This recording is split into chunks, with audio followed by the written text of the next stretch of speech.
Hi అండి. Chicken curry ఎక్కువ gravy రావాలి అంటే ఈ విధంగా అయితే ఒకసారి చేయండి. టేస్ట్ అయితే చాలా బాగొచ్చిందండి.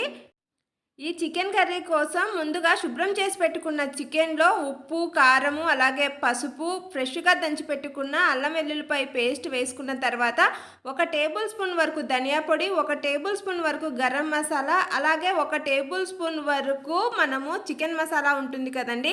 అదైతే వేసుకొని ఒక 2, 3 టేబుల్ స్పూన్ వరకు పెరుగు వేసుకొని ఈ విధంగా కలిపి ఒక అరగంట పాటైతే పక్కన పెట్టేసుకోవాలండి.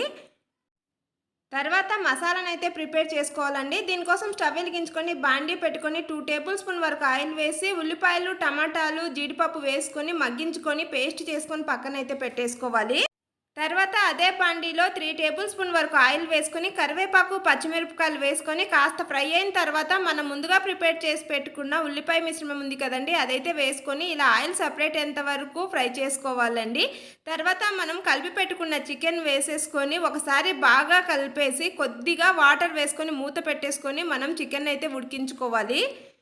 ఇలా చికెన్ కంప్లీట్‌గా ఉడికిన తర్వాత పైనుంచి కొద్దిగా కొత్తిమీర చల్లేసి సర్వింగ్ ప్లేట్‌లోకి తీసుకొని సర్వ్ చేసుకోవడమేనండి. Chicken curry ready.